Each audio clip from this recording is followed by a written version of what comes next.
Hello everyone and welcome to this Apex Racing TV broadcast of the iRacing Le Mans series here at the beautiful Spa-Francorchamps circuit. Here we have the LMP1, LMP2 class and GTE class for round 10 of this season. So far it's been a very competitive season with battles all throughout the championships with various different drivers, and today we turn our attention to Belgium and more specifically Spa-Francorchamps.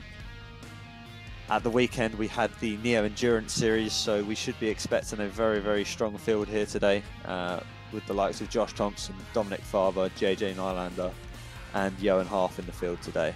Marco, it looks to be a very exciting race, doesn't it? It does. Hello everyone, welcome. Thank you, Joseph, for joining us on such short notice, and it's a pleasure to have you back after all this time in the Apex Racing TV booth. We know when it's time to get to these historic tracks like Daytona, Le Mans, which will be next week, Spa-Francorchamps.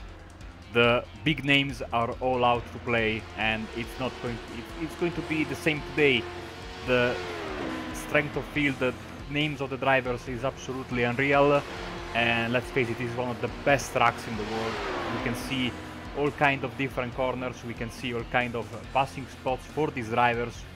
Honestly, I think we are in for a spectacular 1 hour race, and I cannot wait. Qualifying is almost over, so honestly only just a few minutes away, and then we will be racing. Look at the names on the left side of the screen. They are almost all here, so, and big numbers in all the three categories, so there won't be shortage of action throughout the field. Yeah, for sure. As you can see at the moment, we have 3 different teams in the top 3 of LMP1. We have Dominic Farber from Pure Racing Team, Ashley Owen from that Thrustmaster Nirvana Racing team, and Carlo Usabi of Pro Drive Shop Racing. Various teams out there today, and the LMP2, obviously Aurelian Talman coming from Race Clutch after last weekend's Neo Endurance Series race, scoring their first points of the season. Fabrizio Donoso and Robin Bondon also in that class, with Pascal Stix, a regular name in P2. GTE looking very strong as well, Marco. Simone Maria Marcheno currently on pole for 2:10.9, 3 tenths faster than Aldo Massa. And then Antti Ahola and JJ Nylander, the 2 Finnish drivers of Vendaval Sim Racing and Glacier. And then you have Josh Thompson, Thrustmaster Nirvana, 10.5 back from him. So it looks to be a very tight field at the moment, Marco. Maybe we could see some surprises in the race.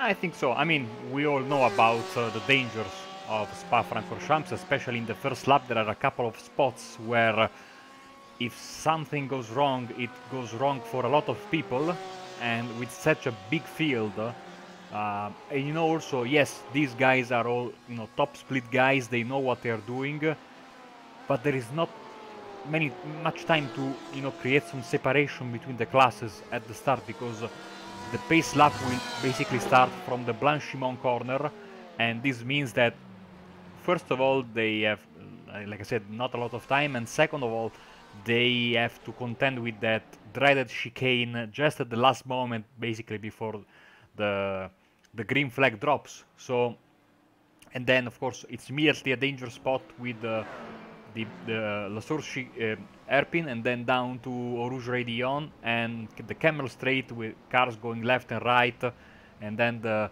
Lecombe chicane also. That is going to be a big trouble spot for the entirety of the first lap.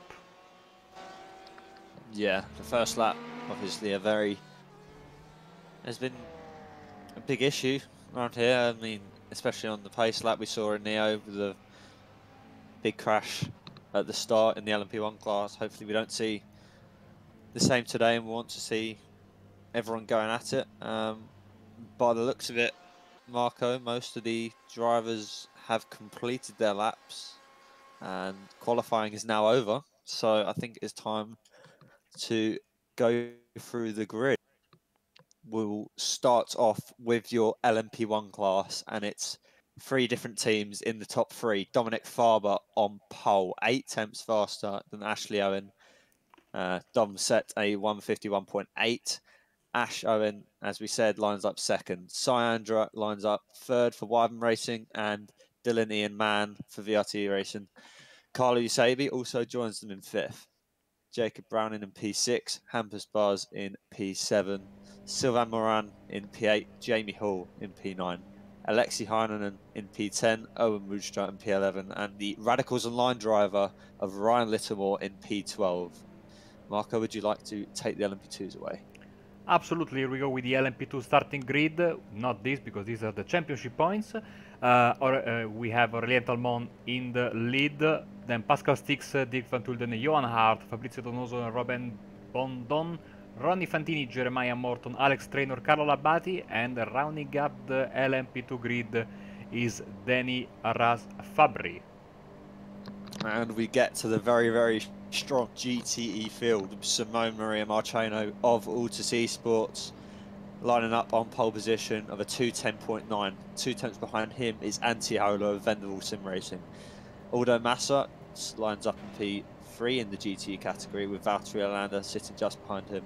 His teammate lines up P5 with Josh Thompson P6. Riku Alatalo is just behind them. And then we have the drivers of Florian Denard, Samir Vasquez, Juan Ignacias, Ron Hamalainen, Enar Malinsky, Mark Fletcher of Radicals Online, Ricardo D. Almeida, Jason S. Dyer, Jonathan Dance of Motaf Podcast, Dennis Neidhart, Piotr Matsuchak, hope I said that correctly, Neil Middleton, Tom Saunders, Dave Cameron, and Marcus Deck lines up the grid. So big grid, let's put it this way. I mean, yeah, we've got that done just in time, didn't we, Marco, as the pace car sets off. All Porsches, 1 Audi in the LMP1 field as they are rolling and going towards that dreaded bus stop chicane. Dreaded in the first lap, then in the later laps it's absolutely a good chance of making a move, as the roof pace car, Joseph, is about to make the hard right into the pit lane. Yeah, Dominic Farber leading that field in his blue PRT machine, and the distinct red and black colours of Thrustmaster Movano lining up alongside with Ashley Owen. No Marcus Hamilton this week, but Ash Owen is a Oh! Oh there no! has been an incident. Syandra has collected Dominic Farber. That has not gone well. Right, LMP2. Pascal Stix has got away, and looks like Talman has not had a very good start. Dropped back a bit. Johan Half sticking with them, recently leaving Race Clutch. That was an interesting one for the LMP1 start, Marco. Looks like Antti Hola's had a very good start from P1 and GTE. I mean, I'm speechless, to be honest. I am absolutely speechless. Don't really know what to say from that start. It's quite a difficult one to say and want to go replay. But Dylan Ian Mann is your race leader now, followed by Jacob Browning. Ashley Owen has dropped 1 position to P3. And by the looks of it, Dominic Farber's out of this race. And Syandra Leo's damage. Trying to get a better look at this. So it looked like Dominic Farber slowed down, and Sy just didn't react. And it was very similar to the Neo incident. Let's take a look at this again. Yeah, it looks like Sy just didn't slow down, and he's hit Dom. So that is, yeah, I don't really have any words to say for that one. But we can see Ash Owen in the Movano car chasing down Jacob Browning.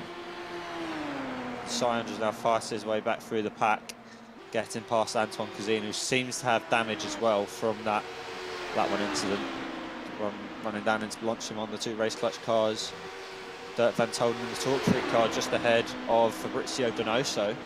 First time we've seen that name in a while. Obviously racing for what was Force India in the F1 Esports Series. I just wonder if there are going to be some penalties because of that, even though I think the green flag had already dropped, because you know iRacing doesn't really like you know, the fact that if you pass before the start-finish line, but it seems to be okay for everyone.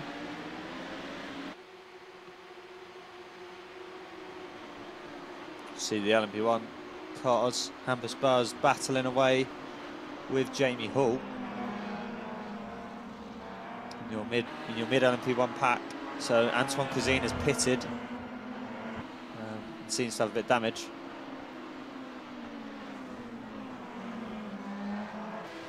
But that was a very interesting start. Johan Half gets into the lead of your LMP2 class. Aurelien Talmamont's in the action as well. Pascal Stix lining up P2. LMP2 seems to have a lot cleaner start than the LMP1 class. But it is all changed with Johan Half making up 5 positions on the start, Marco. Yes, fantastic stuff from Johan Half there.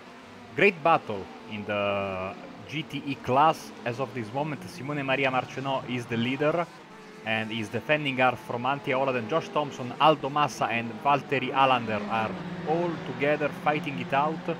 JJ Nylander and Alatalo are following behind them, as also Jamie Hall, I think, is defending from Hampus Baz and also trying to attack Ryan Littlemore in front of him in the LMP1 class. There are battles all over the place, and of course also in the LMP2 class. You can see here, like we just said, the top 3 guys very, very close as per usual. Yeah, for sure. That GT class very close, and this LMP2 class is even closer at the moment. Pascal Stix, Talman and Half, a very, very close match in these cars. You might notice that Johan Half is not running that distinctive race clutch livery that you might be used to seeing him in. As of last week, he's no longer with the race clutch team, where he's going as decided, but we'll assume in the near future where he will be going. Show our leader a bit, because he is actually pulling a bit away from Jacob Browning, who also has to defend from Ashley Owens there. Yep. Also here, probably a pass for the lead in the LMP2 class. Johan Half down into Lecom. The last lap, and he's done it again. It seemed to have worked. I think we have an issue for Ricardo Almeida. Yes, more than an issue, apparently. Hard into the wall at the bus stop. Yeah, that is his race over, I'd assume. It's the race leader, Dylan Ian Mann. Currently got a 2-second gap to Jacob Browning, who's battling away with Ashley Owen. No disrespect to Jacob, but I'm pretty sure Ashley Owen should get past him pretty easily, but he's not going to want to make it easy as Jacob. But Ashley Owen is closing in very, very quickly. He's let's run on board. As Carlo Eusebbi gets his fastest lap of the race, he's in P4, and he can see these guys just quickly from his onboard camera there. But let's focus on this battle for P2 overall. You'll notice that Ash Owen will probably boost out of Rouge, but Jacob boosted a bit more by the looks of it. So maybe Jacob's boost strategy is working a bit more in this race so far. Maybe Ash has a bit of damage from that lap 1 incident. We saw with Syandra and Dominic Farber.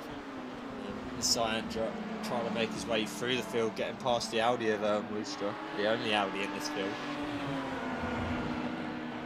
So yeah, he's going to be pushing on, Sy about 10 seconds away from the lead. So not too far off, but Aurelien Talman in the slipstream of the avomatic car of Pascal Sticks. Go over to the outside of Lecon. Is he going to be able to outbrake him? No. Aurelian thinks better of it. He's got his teammate of Robin Bondon to back him up. With the Talk Freak car just behind them. So these guys all racing at the weekend in Neo. All for separate teams apart from obviously Robin and Aurelian racing for Race Clutch. So it'll be interesting to see how they fare. It's the fight for the back end of the LMP1 category. Car moving left and right, and of course we have still to add the other ingredient, that is lapping, as there's a Moran, I think, on the inside. Now we will have the outside going back to the front stretch. Seems like Andra will be able to keep the position for now, but now he has the inside for the last source, as I think, yes, yeah. Andra keeps the position. Up into P8 now. Chase, he's made light work of it so far, been making up his way through the field, so he's going to be looking to make his way back through. And his anti-Hola, Josh Thompson chasing him down, and he's chasing down Simone Maria Marcheno. Simone doing a fantastic job so far, getting pole position and holding that for the first 4 laps of this race. Long time to go, only 8 minutes in, so anything can still happen. Especially being as the LMP1s have not hit the GTE traffic yet, Marco, so that's when it will get very interesting. It will. I think we have the track map up right now on the screen, and as you can see, the yellow dots are the LMP1s, and they are very close to the back end of the GTE field, so I think we could already move the leaders in the LMP1 class and see how they will fare in a high traffic situation.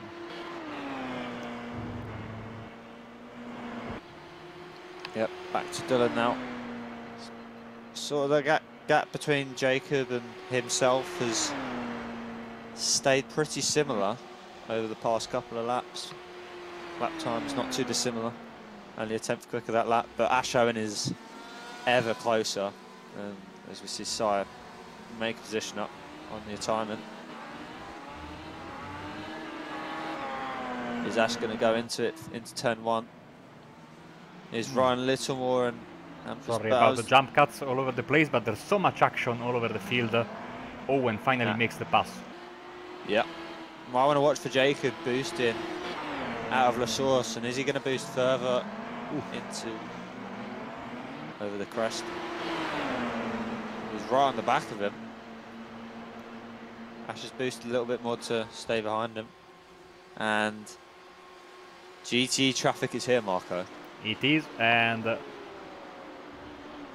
I think it will be just a matter of time. They have a couple of lone cars, and then they will get into the thick of it as Owen goes by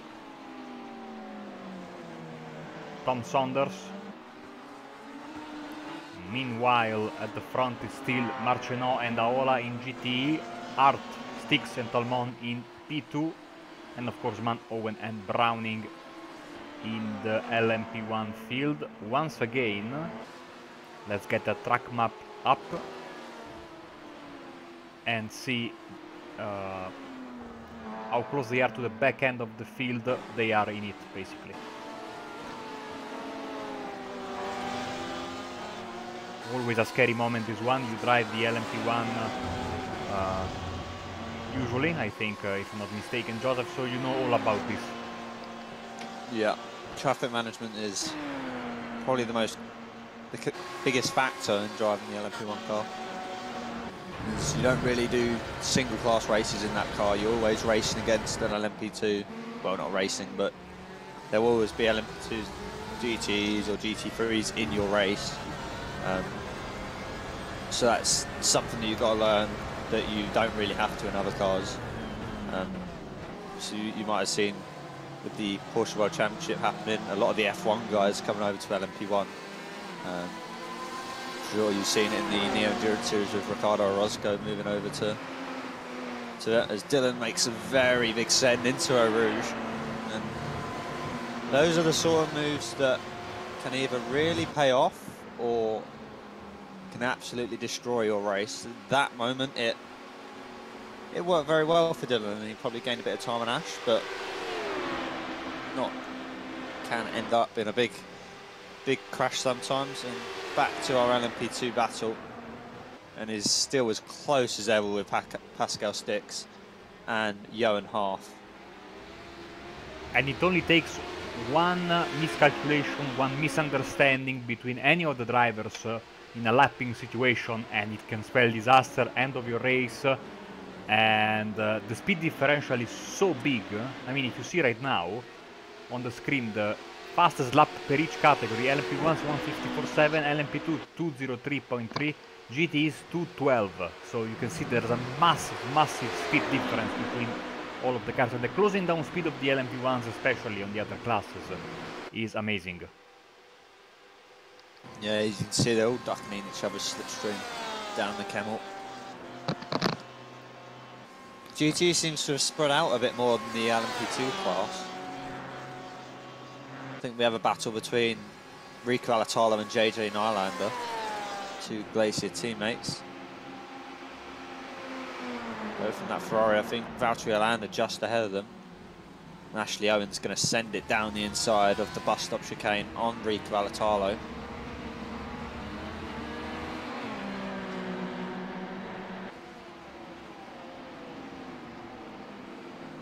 There are many GTs tonight.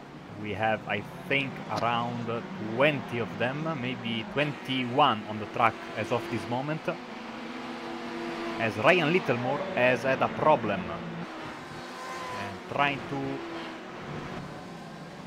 understand what happened to him. Here comes the replay.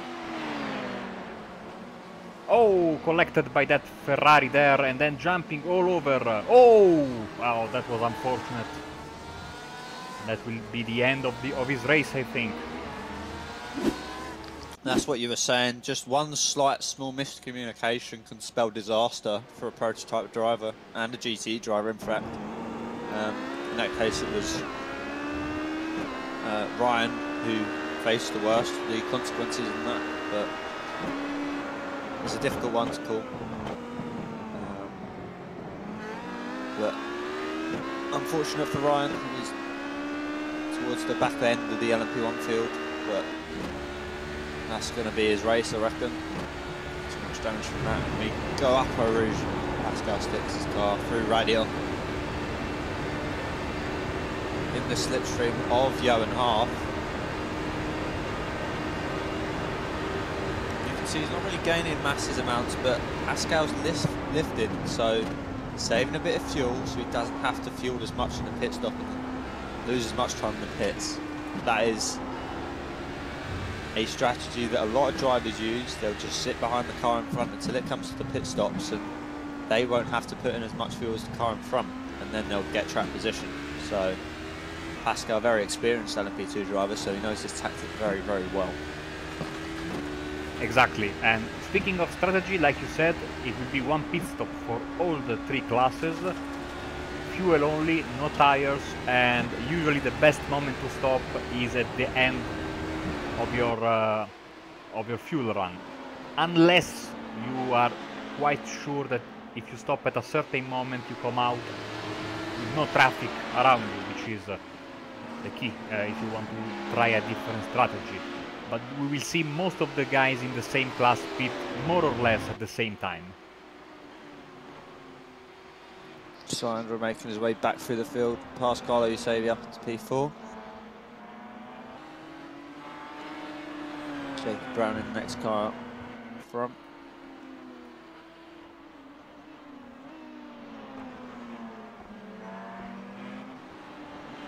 So Sar's going to be making to look up positions from that early incident with Dominic Farber. Josh Thompson now in the middle of that LMP1 traffic, trying to get out of the way there. A lot of LMP1 drivers will prefer you to stay on your line than directly move out of the way. Formula 1, for example, it's obviously the total opposite. You're meant to get out of the way of the car in front of you, but this, in multi-class racing, the prototype drivers won't want the GT car to move. It's just safe. Much safer for the prototype drivers, so they don't create misunderstanding. Exactly.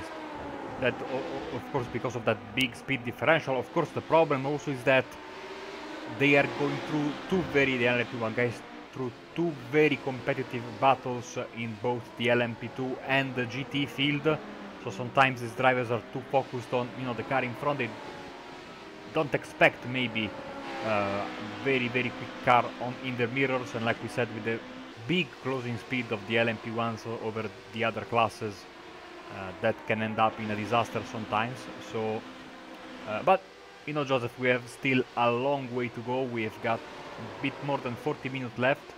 Anything can happen in this race, and probably will. And we had, of course, for the guys that just joined, first of all, thank you for joining us tonight. We remind you, sorry, that at the end of this race on Apex Racing TV, still we are going to have the World F3 Championship. It's going to start around 8:15 GMT, so just a perfect continuation of your evening if you like this show. And as the cars come back to the bus stop chicane, the LMP2 guys, Artistix and Talmont, one after the other, and just behind them it's Van Trulden and Bondon switching positions over and over again, and now it's the number 14 car in front of the 26. Back at the front of the pack is Dylan Mann, one of our most I'd say regular viewers. Usually he types in the chat while he drives. I don't think he's going to do that tonight, Joseph. Well, I hope not.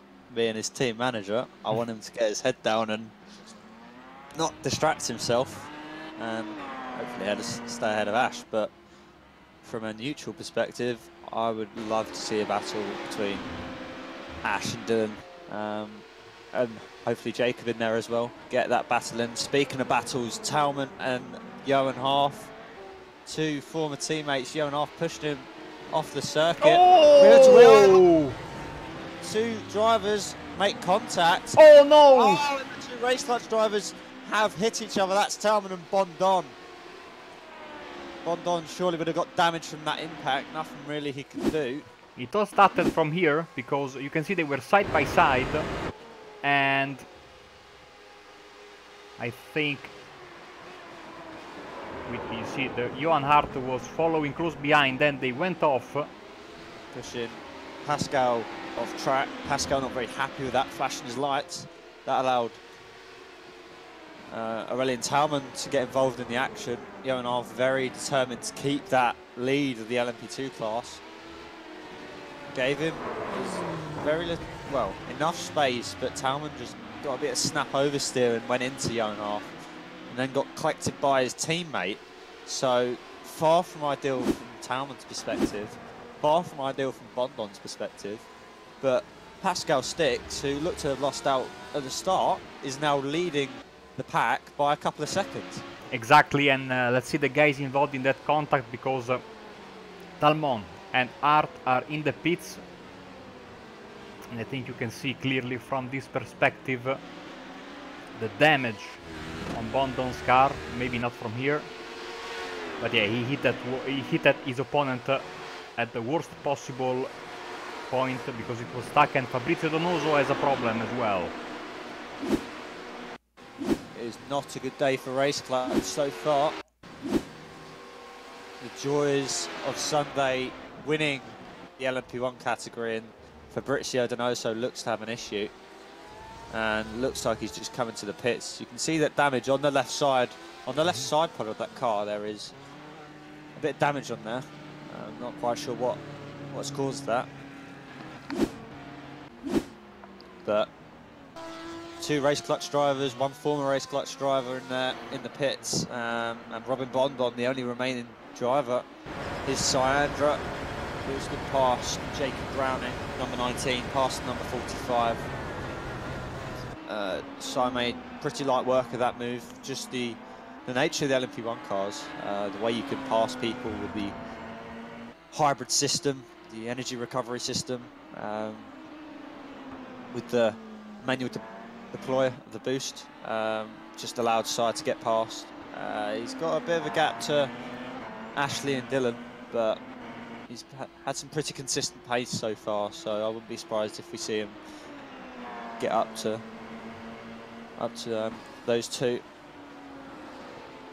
I wanted to ask you, Joseph, what about this LMP2 class? Because it's the second week in a row we have seen some very, very daring moves by drivers in this car. I mean, if you remember, at Daytona we had drivers dropping from the first position many times over, and in this race we've had massive crash for the leaders. We see Bondon and Fantini joining the pit party at the moment, as Talmon and Art are still there. Bondon and Fantini in the pits then, as you said.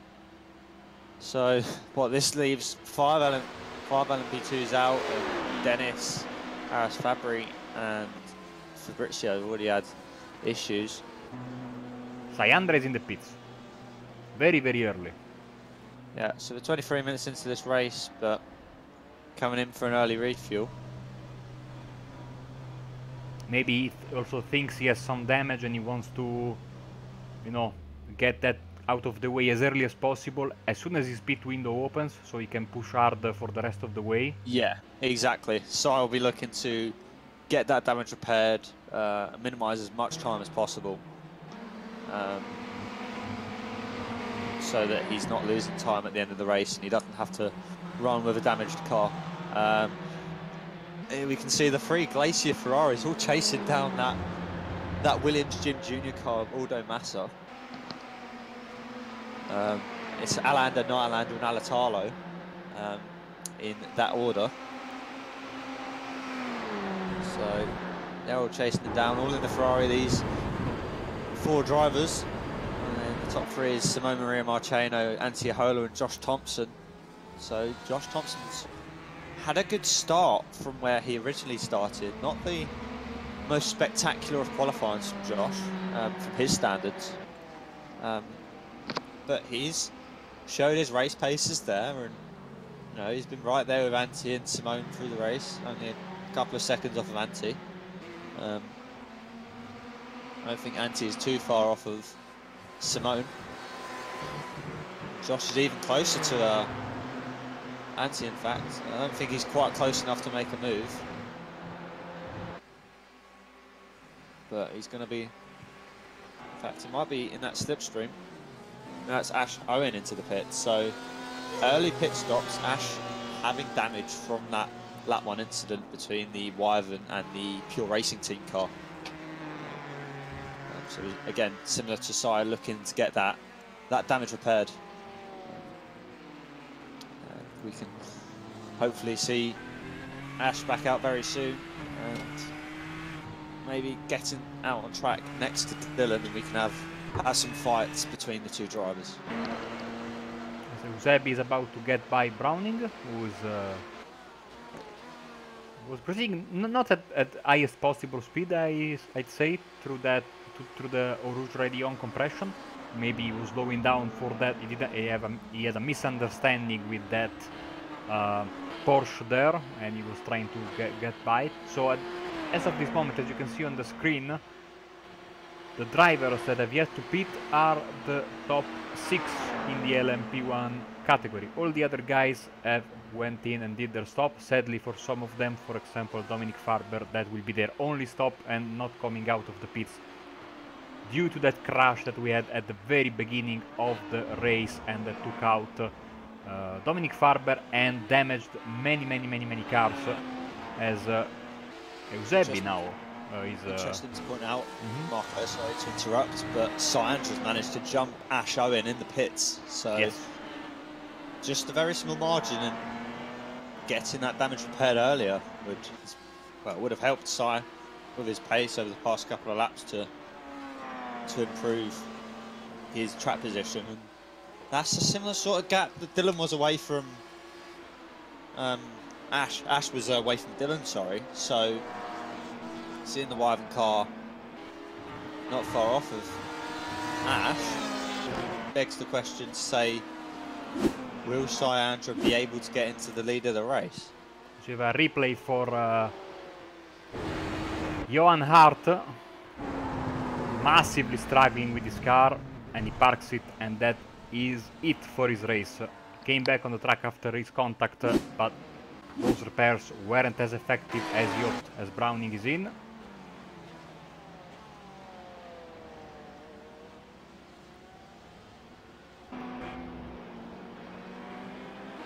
So basically Eusebi is missing from the pit party.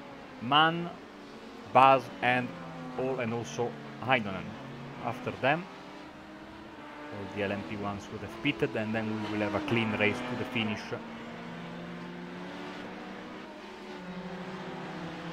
In the GT, as you can see, no one has stopped apart from Jonathan Dance, but that was a much too early pit stop to repair some damage. Pascal Stick's looking to make his way past this GT traffic, but they're not making it easy for him, are they? Still sticking behind.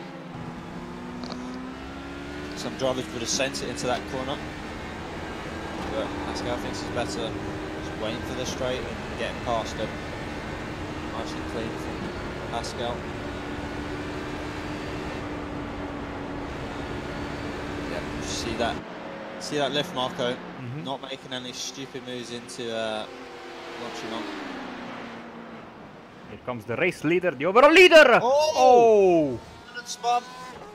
Dylan is round. He's going to have to watch the rejoin. Didn't lose too much time, sorry, yeah. But yeah. He's lucky that he didn't get hit by any other cars or didn't hit anyone else. Very lucky there. Oh, slow GTE, Dylan. I don't know whether he actually hit him or not. Looks like he has a bit of damage on that front end. Dylan's going to be absolutely kicking himself over that. But he's got to stay cool, calm and collected under this situation and not make moves like that. That's not going to help Dylan's cause. So this is the moment where drivers get very frustrated after they make a mistake. They start pushing too much and then they're going to get involved in something else. And Dylan's just got to keep his head down, and if that damage is really causing an effect on him, you know, coming to the pits,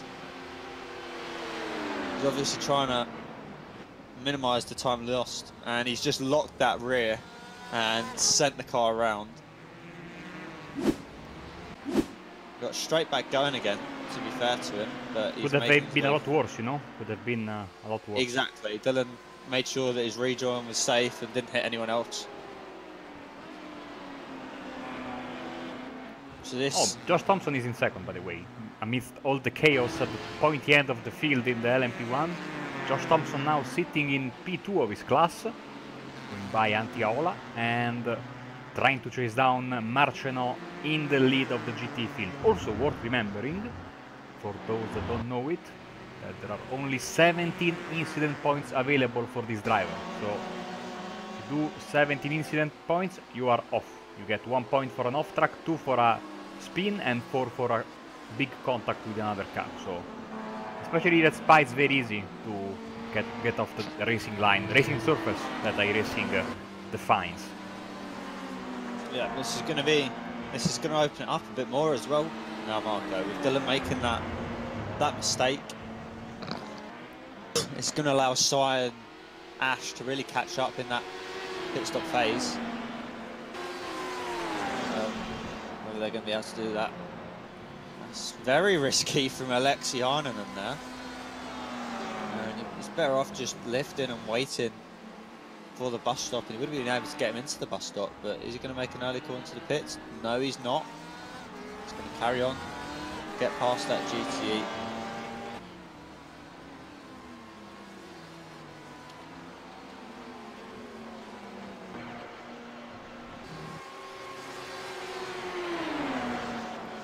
With Cousin and Morin, with the latter in front as they go past a GT Porsche and into the final chicane, with Cousin trying to get the move done, but not able to, and now Morin is able to pull away with a better exit from the final corner. So Cousin will have to wait a bit. I think he was involved in that first lap melee, so his car, I don't think, is 100% okay. Maybe now on the backstretch on the Camel Straight, he will be able to complete the pass. It's always amazing to see these cars fly through the Eau Rouge Raidillon section at such a high speed with such big grip on the track. They're not quite close enough to make the move. It's not far off. There's Antoine Cousin. He had to make a very early pit stop, which has obviously hurt him a lot. It may actually force him to make another pit stop towards the end of the race, Marco, which is not really ideal for him. Yes. I mean, they extended the pit window for these cars this season. I remember last season they were very, very early. They pitted at a very, very specific time they had to pit. Now it seems to be a little bit better, but still, if you pit too early, it's not going to be good for you, as Jamie Hall is in from P4, as this will promote, of course, Ayandra, Ashley Owen, and all the other guys up one place. Jamie Hill in the pits in the LMP1. The battle between Si and Ash getting very heated between the two of them. Varner versus Wyvern, as we mentioned before.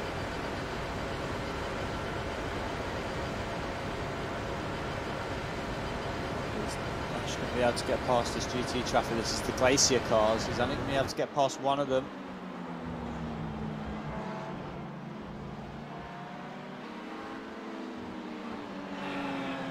Get past two of them now. Si looking to get past the third one. And Ash wants to join him, sending it down the inside. Not ideal for Valtteri Alander, but the LMP1's going to try and force what he can. Just over less than halfway to go now, 25 minutes. Let's get on the screen the best lap for each of the drivers. As you can see, Andra 154.7. He was almost 1 second faster than the guys in front of him, and 2 seconds faster than Buzz in terms of his best lap of the race. So we might have a very, very tasty battle in the LMP1 class come the end of the race, after the pit stops have been done. And I think that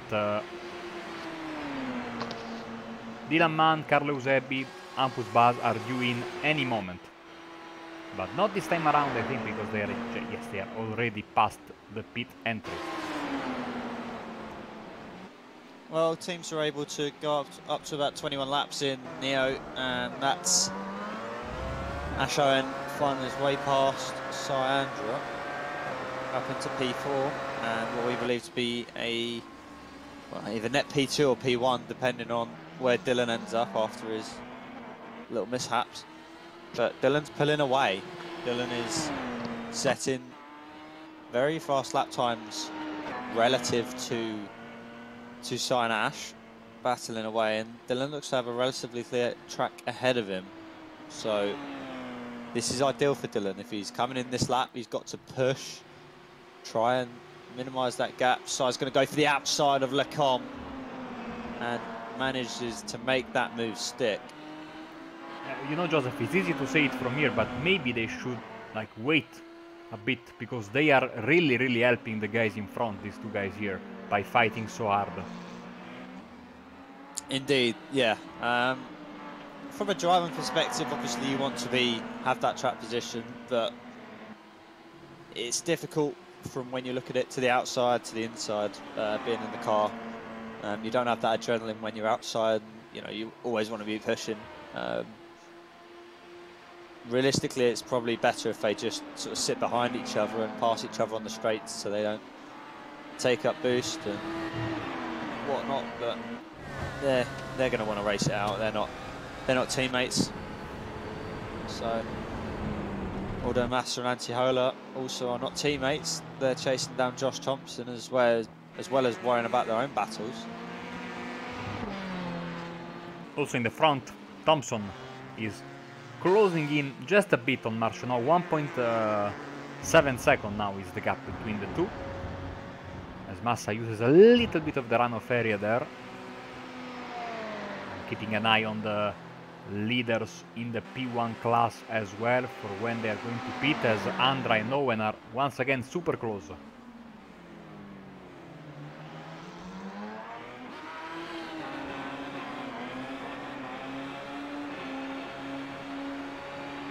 I think this is it, lap 20 for the race leaders.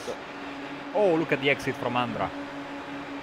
That would have been the boost from the engine recovery system. Oh, very close there. Is Sai going to do a carbon copy of what he did earlier? Round the outside. Slight contact there. New driver's going to be happy about that, but they're going to continue. Ash not happy with the weave and the block in front of Sai, showing his anger. Some very feisty drivers tonight, I have to say. They have not held back on their passing moves. Everyone is fighting extremely hard. 20 minutes left, a little bit more than that to be fair, and still a lot can happen here as we are waiting for the guys to pit. Here we go. Yeah, Dylan's in the pits, so I think we'll keep an eye on Ash and Sai and see where they come out relative. As you can see, Carlo Usabi staying out for an extra lap. Did say you could do 21 laps. Hamas Bauer's staying out as well. Maybe Dylan's seeing on his timing that Ash has got past Sai and they're maybe not battling as hard. Also very quickly, the LMP2 leaders are in. Styx, Van Tulden are in. Of course, the battle in that class has died down a bit after that big moment. So, and Dylan is in front. Dylan is in the lead. He's got a 4-second gap, 4.5-second gap. Maybe at a push to work with for the remaining 20 minutes with Hampus and Carlo both having to pit, even after that spin. Yeah, I mean, he's having some outright pace after that mistake. Oh, look at these two guys. This is not going to end well, I think. Great move from Andra there. Lights flashing from Ashley Owen. This is not over. Absolutely not. No, there was nothing wrong with that one from Sai. Obviously, Sai hasn't had his nose completely clean this race, but I didn't see anything wrong with that move. No contact or anything. Obviously, Ash is probably still angry with the previous move. It's continuous flashing from Ash there. Aldo Massa went by Antiaola, who just made a mistake, and this gave the Italian P3 in the GT class. Josh Thompson in front of him is 1.3 seconds behind, as the leader, as Carlo Usepi goes in the pits from the lead, and Hampus Baz, I think, will follow him very closely. Yes. Yep, he's in. So, Ash still flashing Sai. He's not happy, is he, with Sai's driving? Also need to keep concentrating. It's easy to lose your concentration when you are angry, while you are angry at an opponent. But you know, in real life they have rules against this. You can only flash a certain amount of times every X corners. But this, of course, is iRacing, so you can flash however you want, whenever you want. I hope you mean flashing your lights, Marco. Oh yes, the dangers of not being a native speaker sometimes can strike in the most weird moments. Gap between them and Dylan seems to be closing a bit.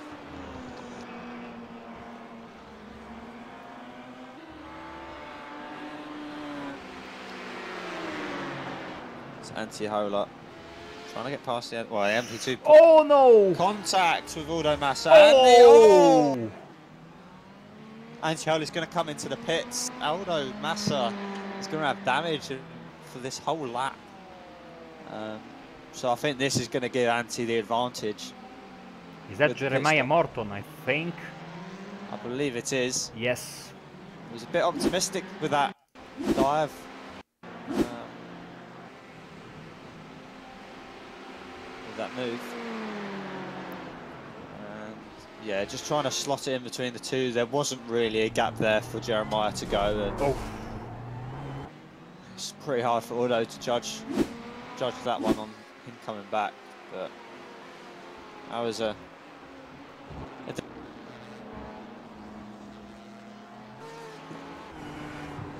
as also Josh Thompson slowly but surely closing this gap now under 1 second between himself and Simone Maria Marcenot, as of course they are starting to pit in the GT field and still they have to contend with cars from the faster classes coming through. Back at the front, Andra in front of Owen once again. Andra and Owen so close to each other they will probably have another fight down the Camel Straight.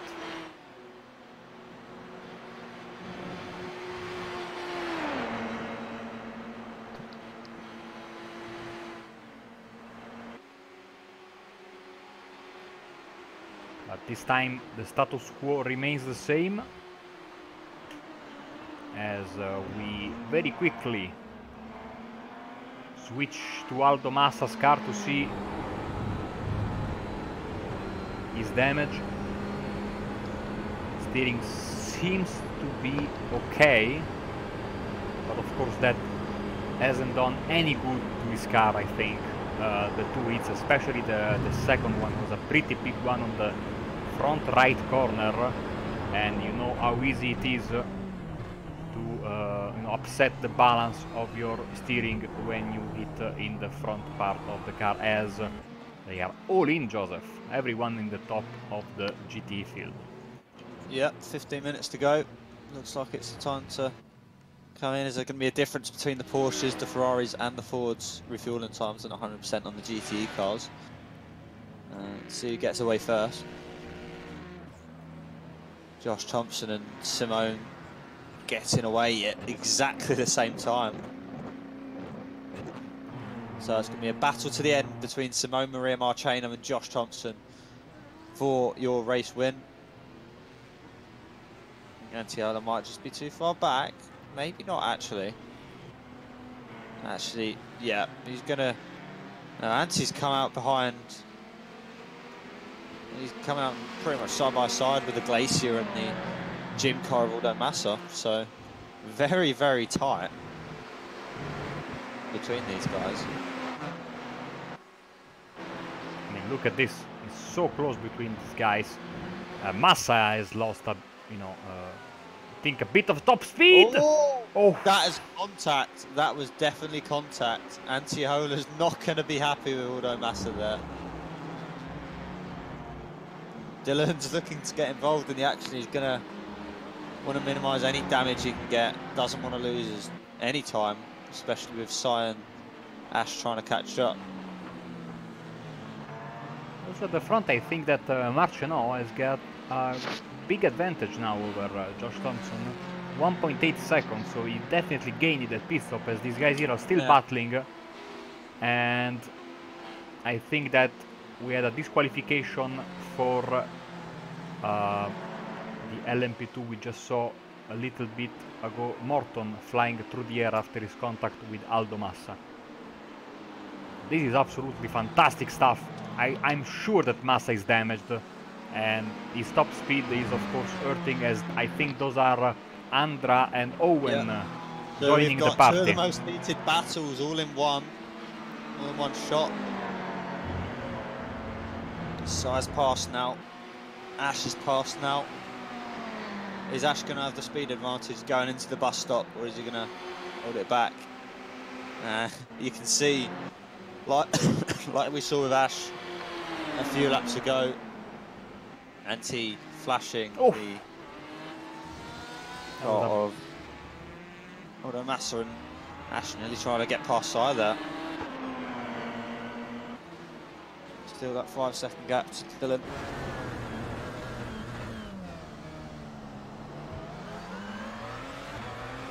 GTE cars ahead, that's Josh Thompson. Exactly. Let's... Oh, and Ash is going to lose so much time up Eau Rouge. And very, very close to his teammate in the GT car there. And these two, Massa and Aola, round 2 between them. Saw what happened last time around. Is that Aldo Massa just lifted? Oh, what? That was very, very aggressive from Antiola there. Really just cutting right across the Ferrari.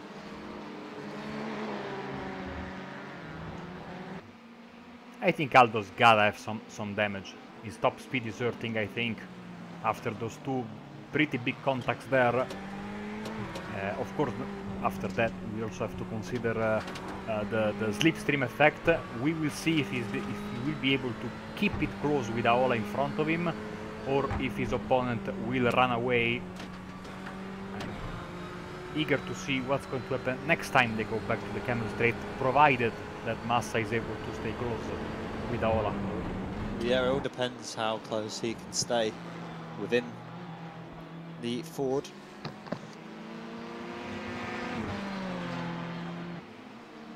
We have, as per usual, every Wednesday night, I love this, we have a very, very active chat, and the drivers have the viewers, some of them were also drivers, not driving tonight, apart from Dylan, of course, are very, very opinionated, and I love the back and forth between everyone.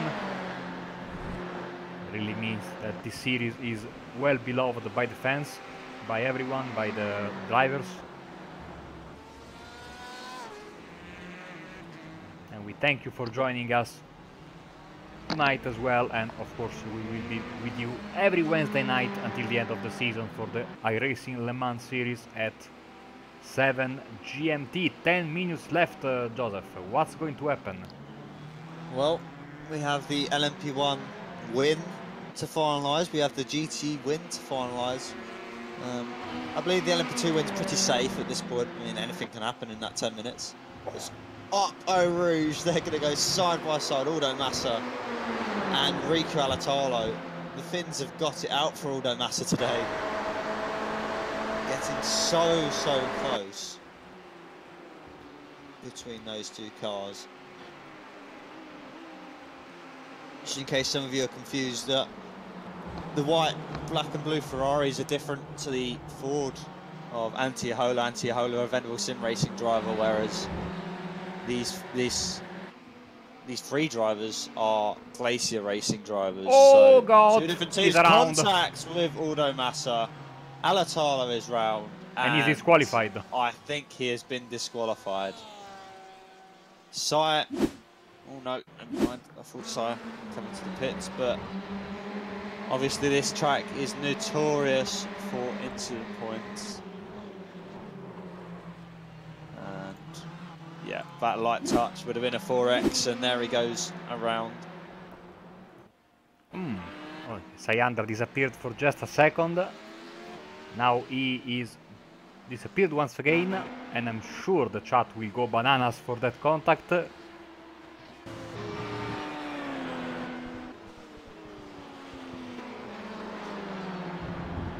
So now we're down from 3 Glacier drivers down to 2. Alander versus... Sorry, I think also Aldo Massa has been disqualified for that contact. Yes, he has been disqualified as well. Right. Yeah, so... Thank you, chat, for saving me. They saved us there. I thought we didn't quite catch that. We saw Riku disappear, but we didn't see Aldo disappear. The only Audi there, Owen Rudström in P6, gaining 5 positions from the start after the mishaps early on in the race, after we lost Dominic Farber.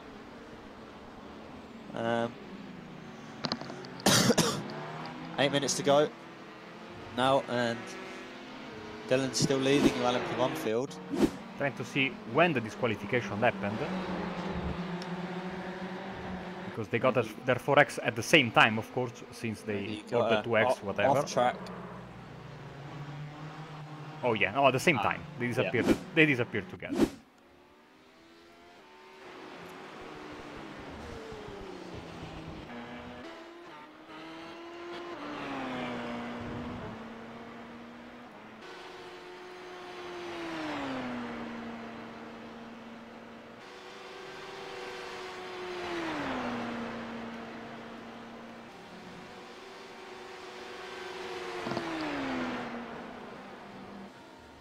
So the leader getting by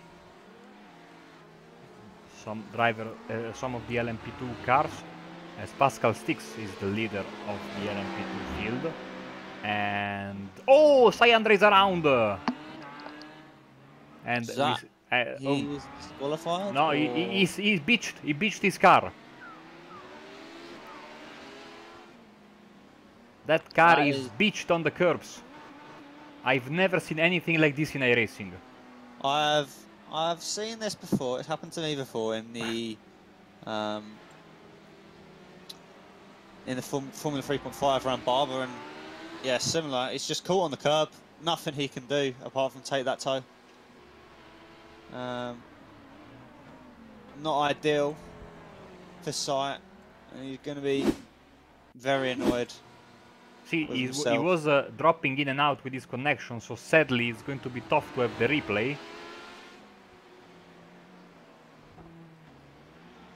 He went around on his own, from what I can gather from the mess of his internet connection, and then while speeding the car, trying to get back into the right direction, he beached it, and that promotes Carlo Eusebio onto the podium in the LMP1 class. But I think so. That's now your top 3. They're pretty set ahead of everybody else. Dylan, Ash, and Carlo. GT, I still think it's a bit undecided with Simone, Josh, Nanti. Maybe not so much. Depending on I think the battle really is for P4 in that GT field between the 2 teammates of Nylander and Alander. Also, I think Andra is back on the track, last of the running LMP1 cars. So a costly mistake for Sayandra there. As let's spare a couple of words for Erwan Wotstra, defending P6 from Jamie Hall, the lone Audi in the field, a regular of the Audi, I might add. And he is holding his own, P5. I think Jamie Hall is going to go for the move.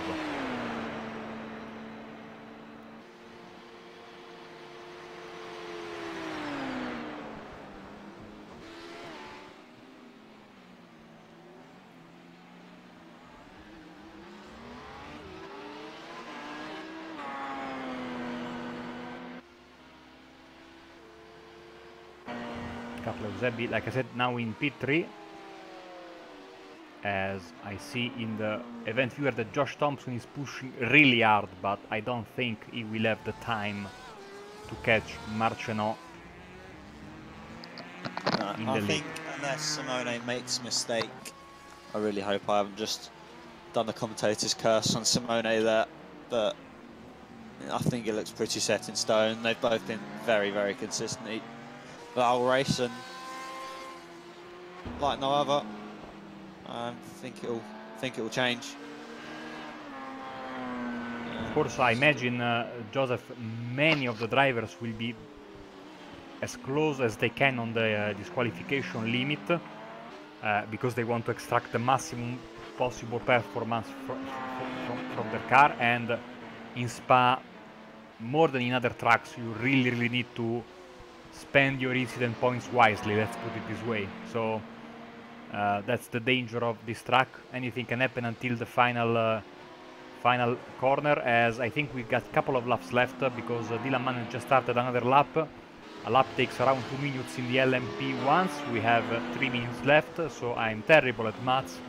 That should be 2 laps left. Yeah, we should have 2 laps to go. Yeah.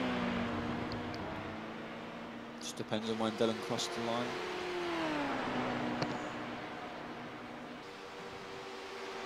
So Jamie Hill still trying to get past Owen Winstrow in the Audi. Owen now in P5, so they're going to want that top 5 position, and Jamie Hill's going to go round the outside and make it stick, but can Owen Fu come back at him? It's going to be close. Going to get it done into the run down to look on. The Audi not regenerating in the straight, no MGUH, only an MGUK, whereas the Porsche is an MGUK as well as an MGUH. Very close to that R18, but Jamie and the Porsche just boosting away. Owen's sticking with him though, Marco. He is. Faster on the straight in the end of it, and he's going to brake slightly later, but Jamie Hall cuts across and takes that position.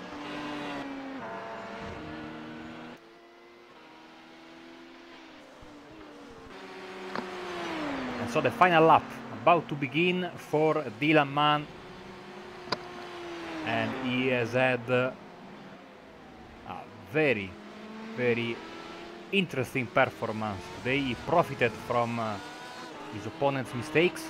He had a mistake on his own, but he didn't let that come and ruin his race, and now he is only 1 lap away from a great race win here at Spa-Francorchamps.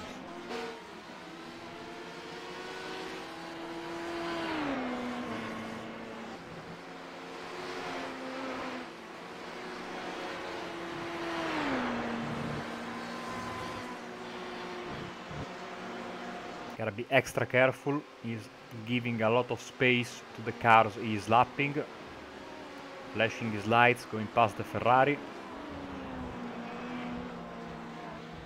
Ashley Owen is 4 seconds back.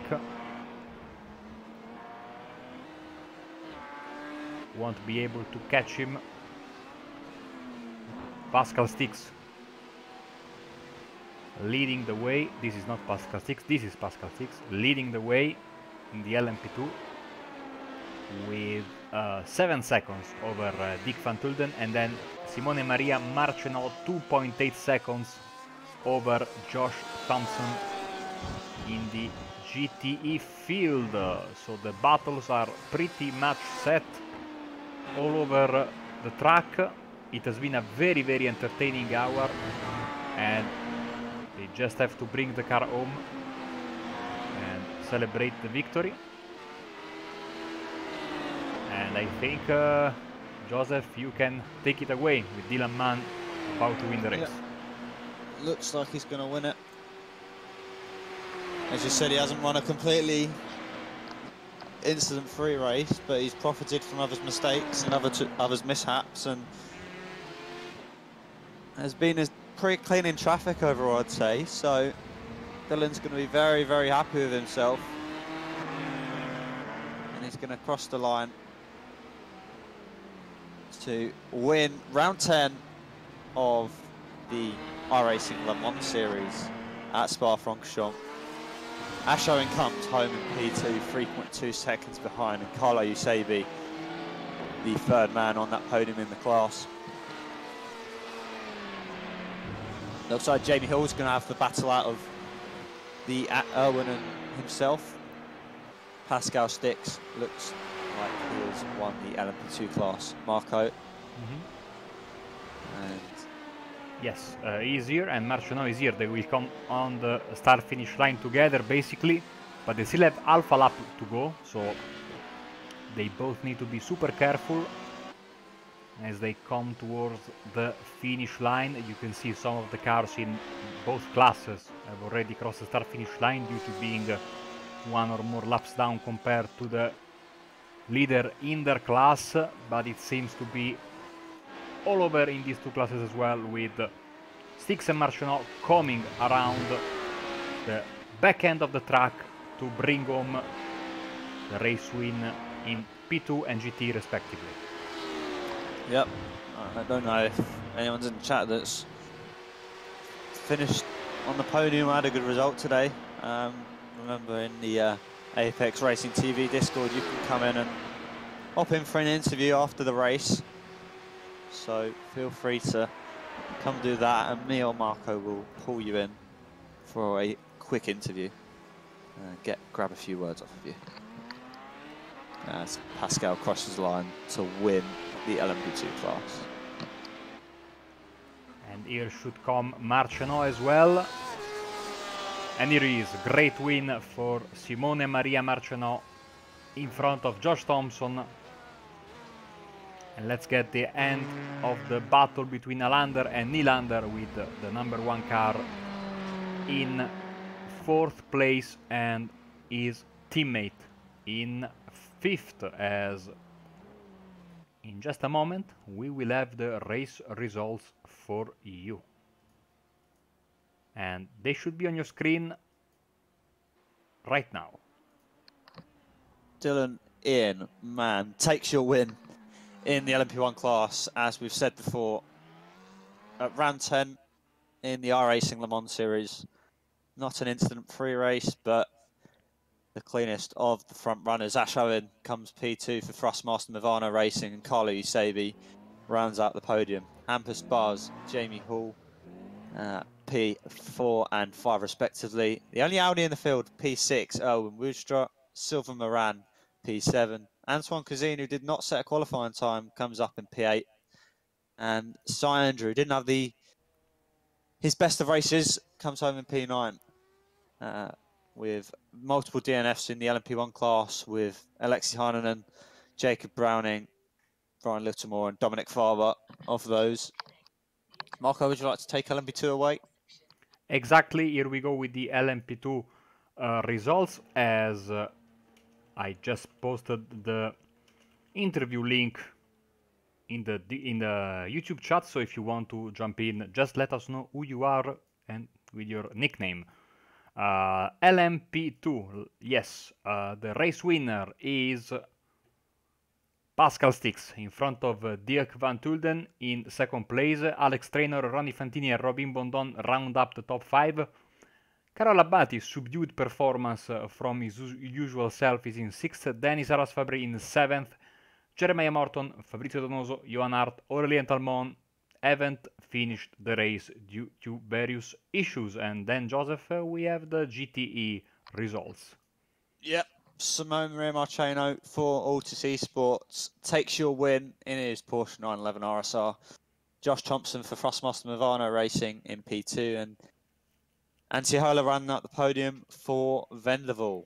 The two Glacier Racing drivers both follow them, JJ Nylander and Valtteri Alander. Samir Vasquez, Juan Iglesias, Florian Denard, Jason S. Dyer, Radicals Online driver Mark Fletcher, Ron Hammerlinen, Jonathan Dance, Dave Cameron, Dennis Neidhart, Enar Malinsky, Piotr Matschak, Neil Middleton and Tom Saunders. And we have a few DNFs in the GT field, Aldo Massa, Rico Alatalo, after we saw that incident. Between the pair of them, Ricardo Almeida and Marcus Deck rounds that out. Marco, would you like, should we bring in our LMP1 race winner? I think we absolutely should, and I think is a very, very well-deserved race winner from tonight. Of course, we are talking about Dylan Mann, who cannot come down for whatever. Okay, here we go. Here is the LMP1 race winner, Dylan Mann. Congratulations, and of course, I will let Joseph take the interview. Dylan, congratulations on your win. Obviously, you stayed out of the troubles at the start. What was going through your head once that happened? I was very confused. I was having PTSD from the weekend, to be perfectly honest. Yeah, it was a bit of chaos. I managed to keep out of it. So, yeah. So obviously, a good win, beating Ash and Carlo, profiting from others' mishaps. What happened going into the bus stop chicane? That's what we all want to know. First off, I wouldn't pass it as a good win. I'd say it's one of the worst wins I've probably been on iRacing. It was an interesting race which didn't live up to the expectations of me finishing P4 or something. But the bus stop, I was too focused on the traffic around me.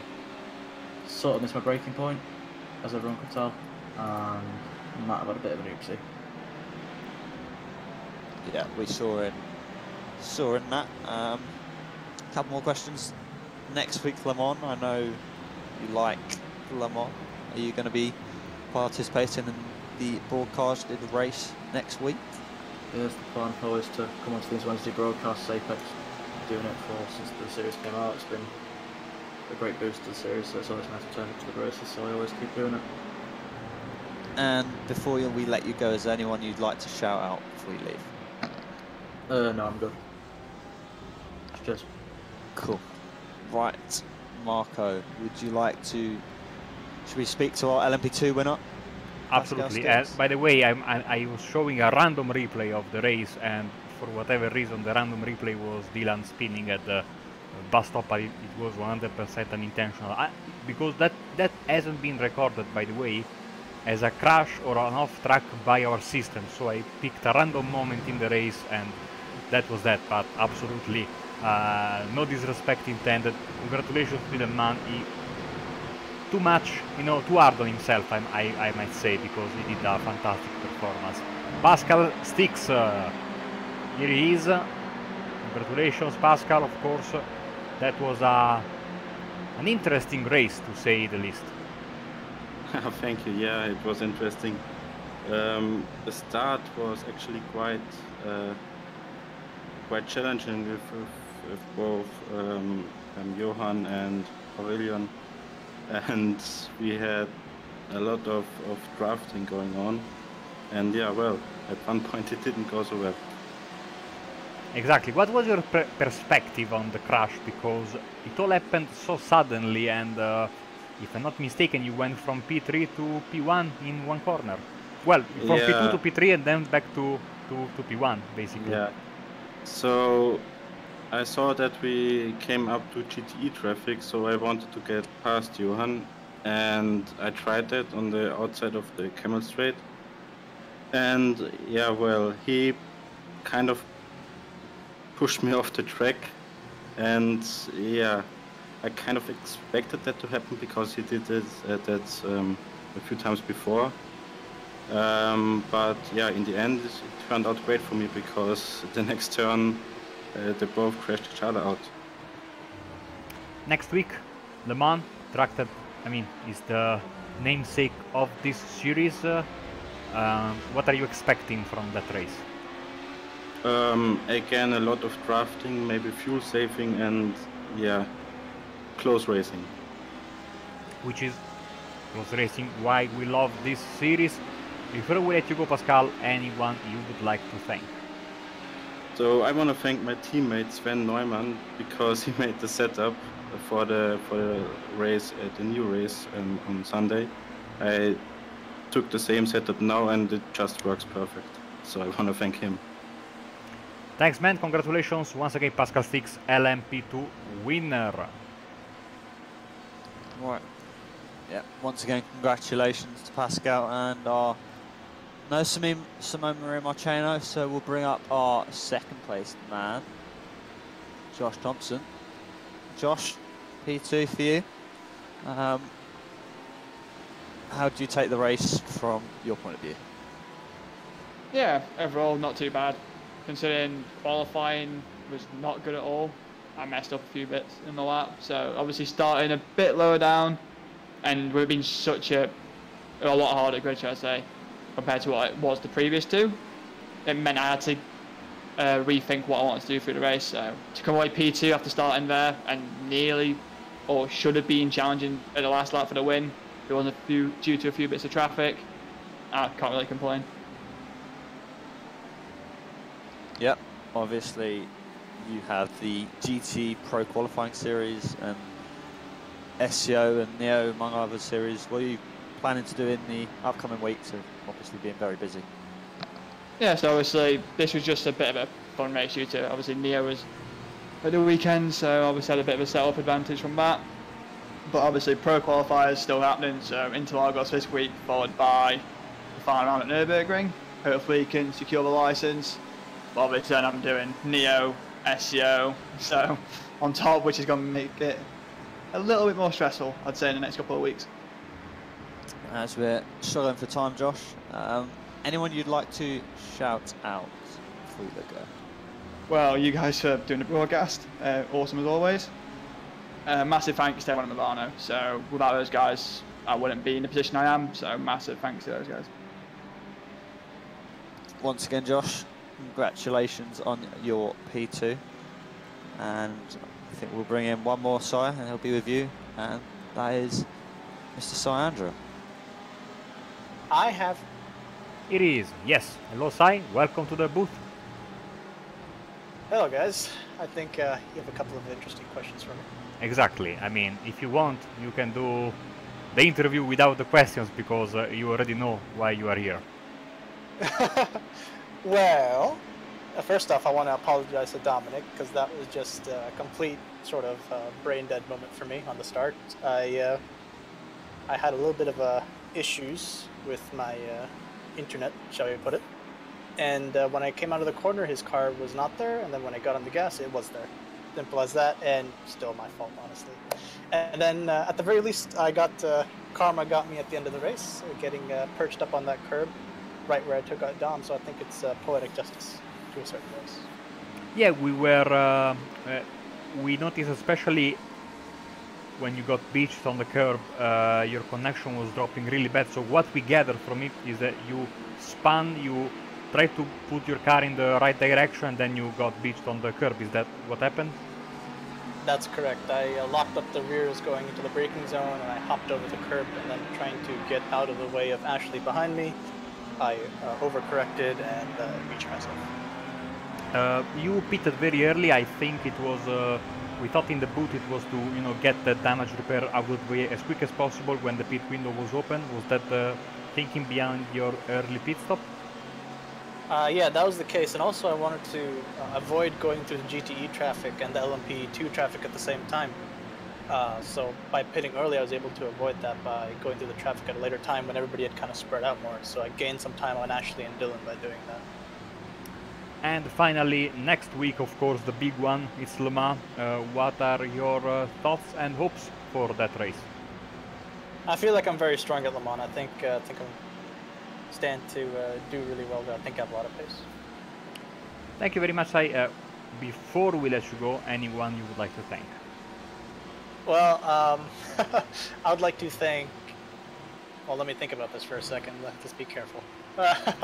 Well, to save my sort of dignity, I'm just going to not thank anybody for that performance, because I don't think anybody deserves to be thanked for that. Well, we thank you for joining us here, and you will probably get back on the right track next week at Le Mans. Syandra in the LMP1 class. Thank you. So, Joseph, we are...